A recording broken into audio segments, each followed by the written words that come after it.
Ибрахим алейхиссалам капырлардын зомбулуктарына кантип сабыр кылды экен?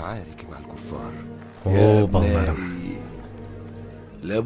силер Курандагы Аллах өз пайгамбарлыгын кимге берүүнү жакшы билет деген Аллахтын сөзүн окуп алышыңар керек экен.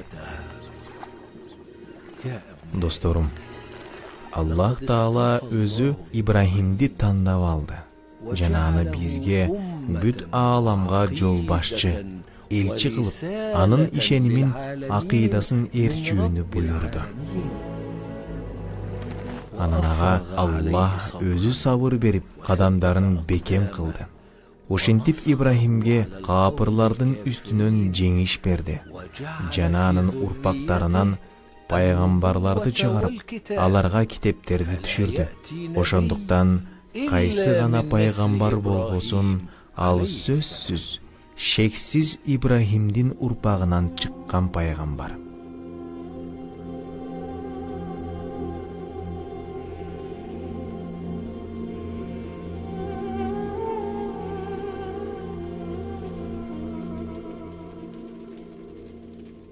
Кудайлар сенин өмүрүңдү узун кылсын эми атаке.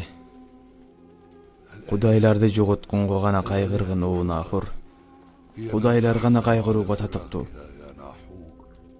Кудайлар сенин өмүрүңдү узатса экен деп эле үмүт кылып жатам ата.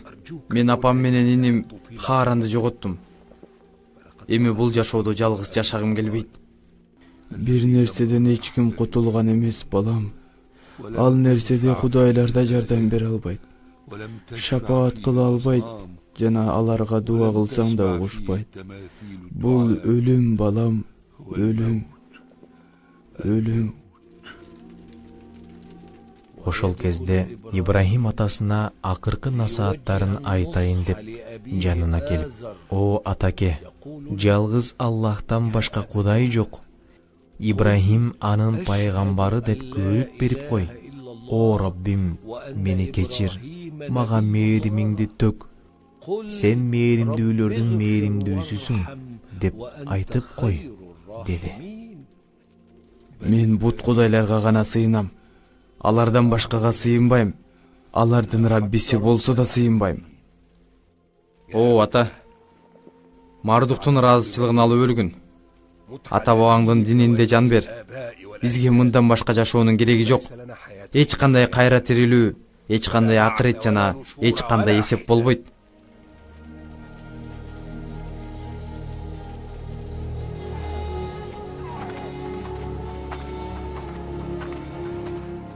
Азар уурап алды, өлүм төшөгүндө жатат дейт.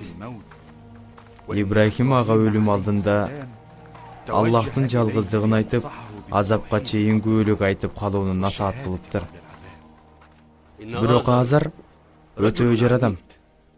Ал өзүнүн кудайларына байланган бойдон көз жумушу мүмкүн.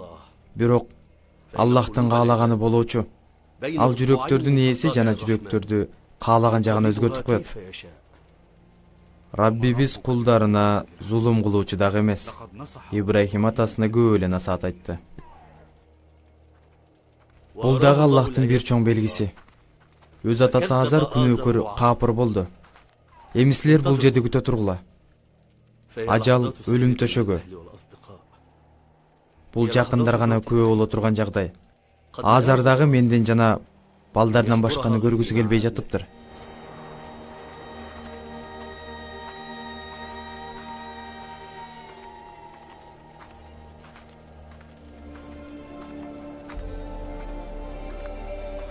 Ибрахим дагы деле атасын даават кылып жатты. Акыркы мүнөттөргө чейин атасына жакшы мамиле кылууну улантып жатты. О Азар, менин өмүрлүк досум, мунуңдан кайтсаң боло. Аллахка тобо кылсаң боло. Аллахтын пайгамбарынын алдында шагадан айтсаңчы. Өз балаңдын пайгамбарлыгын жана ааламдардын Раббиси Аллахты четке кагып, жүрөгүң оорубай жатабы? О менин сүйүктүү кемпирим, кайдасың? О балдарымдын энеси, кайдасың? О, Азар. Мен башка бир ажайып ааламдамын. Сен дагы ааламдардын Раббисине ыйман келтирсең гана биздин балабыз акыйкат жолдо. Ширикти, капырчылыкты таштап аны ээрчигин. Аллах жаныңды алаардан моорда ага кайткын. Эмне деп жатасың сен? Эмне деп жатасың сен? Мен кудайларымды таштаймынбы? Ата бабамдын мурасын таштамак белем. Жок. Жок. Кудайларымдан башка кудай жок. Ибрахимдин кудайына ыйман келтирбейм. Анын кудайына ишенбейм. Анын кудайына ишенбейм.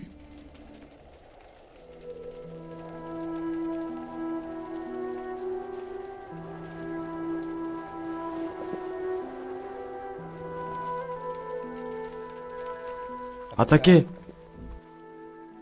О, атаке.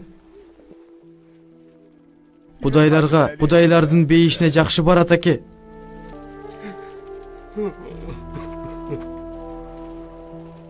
Көөдөндөгү жүрөктөргө өзүң туура жол сал. Жана бизди туура жолго баштаганың үчүн сага чексиз мактоолор.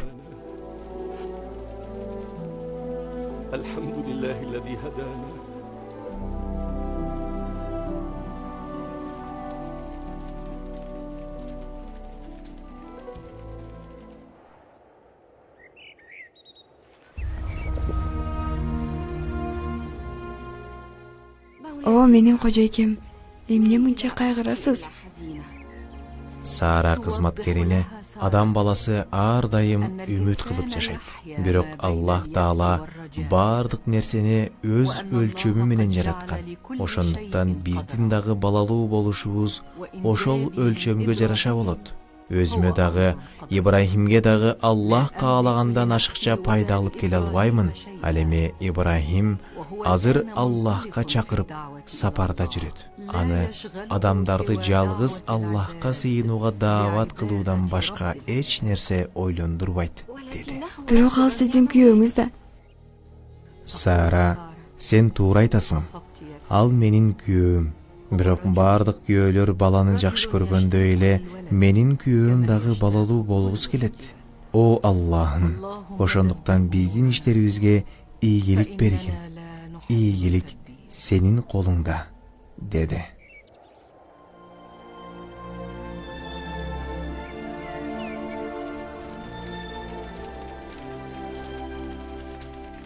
Металис менен Юха Ибрахимдин дининен кайтуусу үчүн алардын жүрөктөрүн сыйкырлаш керек. Сыйкырчы, шайтандарыңды шаштыр батыраак. Сыйкырчы. Ибрахим. Ибрахим. Анын дини жайылып, аны ээрчигендер көбөйүп кетти. Кимдин жүрөгү анын динин тандаган болсо, алардын баарын сыйкырлайм. Аны кызамык менен оорутуп коёмун. Анан ал оорудан кыйналып, тообо кылып, кайра биздин динге кайтып келет.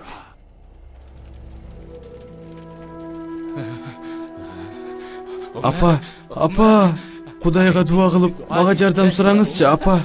Мага жардам бериңиз. Мага жардам бериңиз.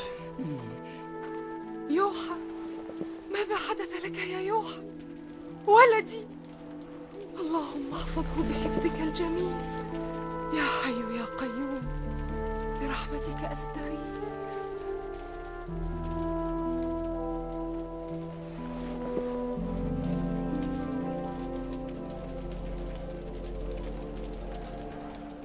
Ибрахимдин күндөн күнгө биздин жерлерибизге ээлик кылып келе жатат. О, урматтуу падыша, эмне кылыш керек? Падышачылыгыма да коркунучтуу болуп жатат. Согушсак мунун баары чечилет. Согушабызбы? Ооба, падышам. Бир киши сиз менен жолуккусу келип жатат. Ал өзүн Азардын баласы Нахурмун деп жатат. Аны киргизгиле.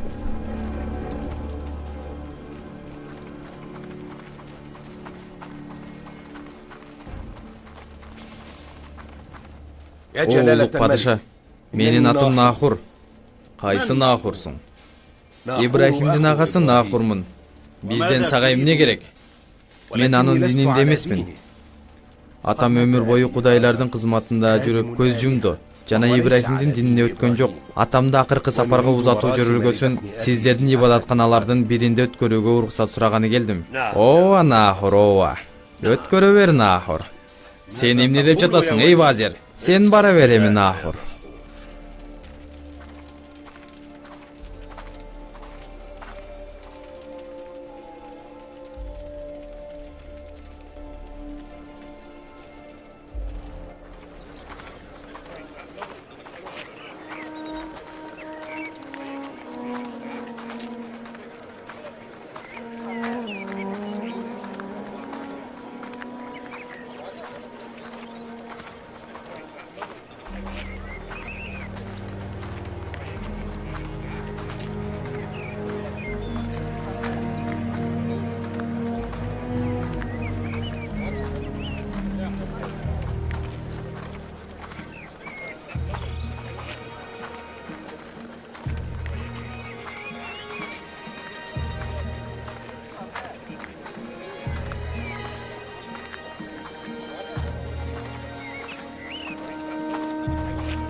Senin akılın çınında bilgiç akıl eken o vazir.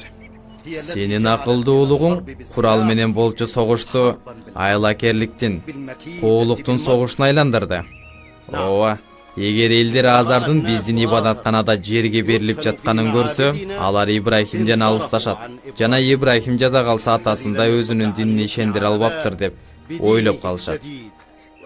Муну менен биз Ибрахимди шерменде кылабыз. Ошонда ал бул соккуга туруштук бере албай, шаардан кетүүгө мажбур болот. О, кожоюн. О, кожоюн. О, кожоюн. Эмне болду сага? Ибрахим Харамды таштап, Димашк шаарына жол тартты. Мен анын шермендесин чыгарайын деп атсам, кетип калдыбы? Андай болсо, анын атасын биздин ибадатканага жакындатпагыла. Ал осол болуп, Харандын четине көмүлсүн.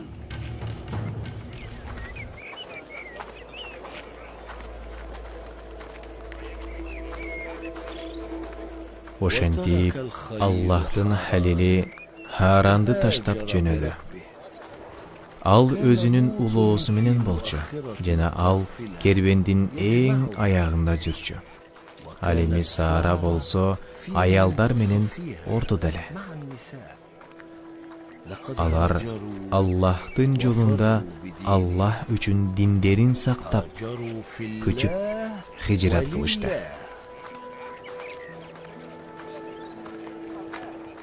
О Раббибиз Аллах, алдыдагы чоң мүшкүлүбүздү өзүң жеңилдеткен. Ибрахим болсо, алдыдагы чоң мүшкүлдү Шам жерине жеткенге чейин билген жок.